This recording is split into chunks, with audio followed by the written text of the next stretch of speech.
मैं खड़ा था, वो लेडीज़ उनके घर के सामने गंदा पानी फेंक रहा था, तो करके थोड़ा से मैं बोला तो झगड़ा इसी में स्टार्ट हुआ और उसका भाई आया और मेरे को गाली। ये जो चाकूबाजी और कटरबाजी वाली जो मामले बढ़ रहे हैं वो थोड़े चिंताजनक है। चाकू मार देना और कटर चला देना ये सब बहुत आम हो चुका है। ये आम इतना ख़ास नहीं है कि इसे इग्नोर कर दिया जाए।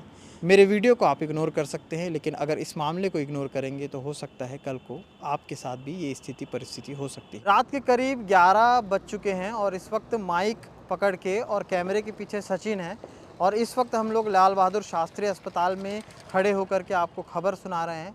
उसका अर्थ ये है कि लगातार जो है घटनाएं जो हैं इतनी बढ़ गई हैं कि जिसका कोई तोड़ नहीं है।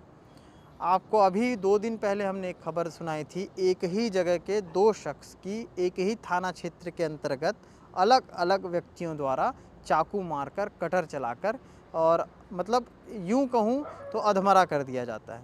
उसके बाद एक खबर आती है दुर्ग से, उसके बाद चौथी खबर आती है आप आज की रात के अलावा जब कल की रात की बात करेंगे, कल भी एक शख्स को कटर मारा गया था बिल्कुल हार्ट के ऊपर। उसके बाद आज फिर एक घटना सामने आई है करीब 9 साढ़े 9 बजे के आसपास की। ये मामला खुर्सीपार आईटीआई ग्राउंड के पास का था। आईटीआई ग्राउंड खुर्सीपार बोलने से ही आप अंदाज़ा लगा सकते हैं कि स्थितियां किस तरह से वहां निर्मित होती हैं और किस तरह से मामला तुल पकड़ता है और कहां तक जा पहुंचता है। तो आपको बता दूं कि पारस निर्मलकर एक शख्स हैं जो लाल बहादुर शास्त्री अस्पताल में अपना इलाज करवाने आए हुए थे। सर से पैर तक पूरी तरह से लहूलुहान थे। खून इतना निकल चुका था कि हाथ में वो खून भी जम गया था। उसके बावजूद भी उन्होंने अपनी व्यथा बताई है।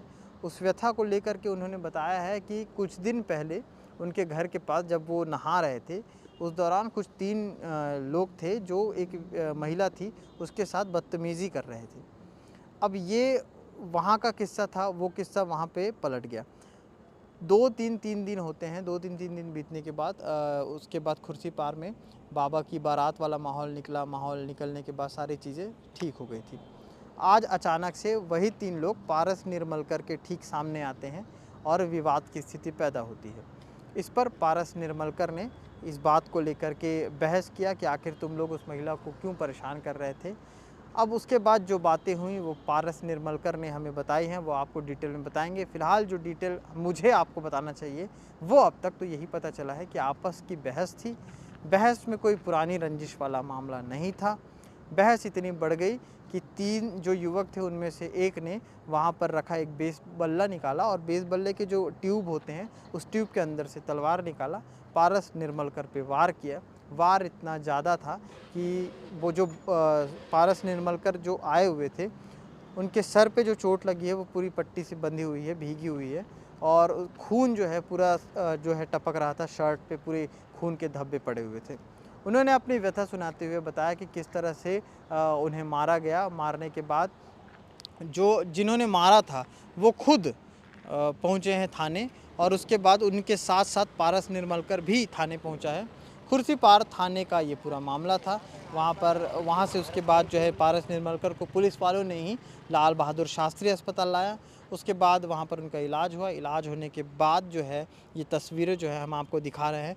क्या कुछ हुआ था आपके साथ में और किसने मारा था? मेरे साथ ऐसी कुछ हुआ था कि जस्ट सामने में खड़ा था, वो लेडीज़ उनके घर के सामने गंदा पानी फेंक रहा था, तो करके थोड़ा से मैं बोला तो झगड़ा इसी में स्टार्ट हुआ और उसका भाई आया और मेरे को गाली गलौज किया नहीं, लेकिन मैं भी गाली गलौज नहीं किया, लेकिन वो ना घर से गया और बेस बल्ला निकाला, उसमें तलवार था कि सामान था नहीं पता, उससे मेरे को मारा सर। ये घटना कहाँ पे हुई? ये खुर्सीपार आईटीआई के जस्ट सामने। मामला क्या था, मतलब आखिर क्या हुआ था, कैसे मारा गया आपको?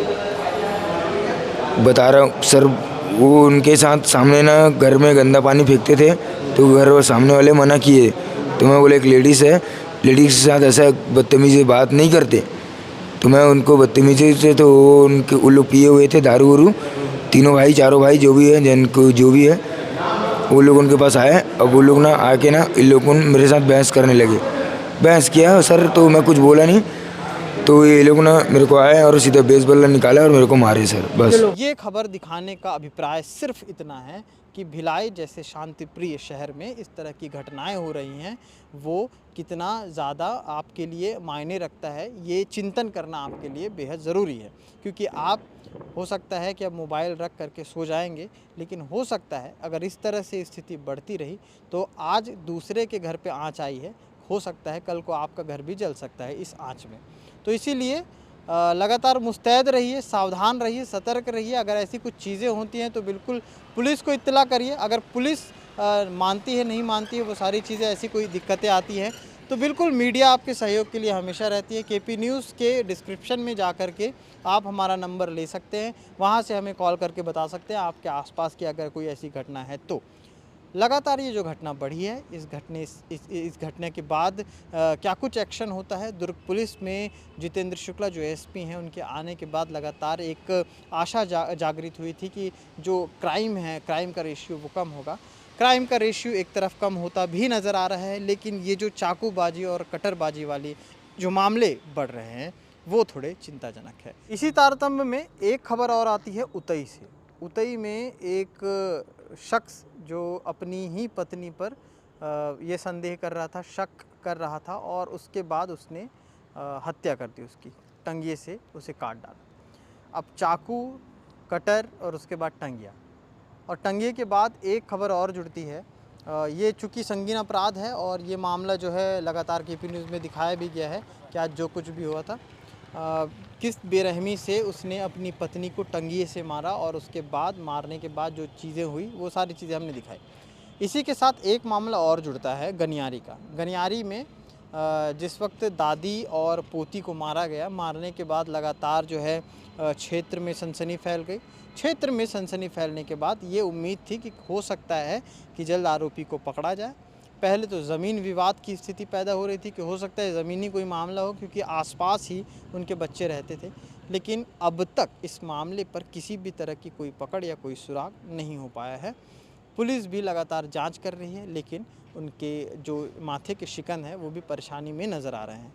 4 लोगों को हिरासत में लिया गया है, लेकिन 4 लोगों को हिरासत में लेने के बाद भी अब तक स्पष्टीकरण ये नहीं मिल पाया है कि आखिर ये मामला ज़मीन से जुड़ा था या फिर कुछ प्रेम प्रसंग था या फिर कुछ और। चाकू मार देना और कटर चला देना, ये सब बहुत आम हो चुका है।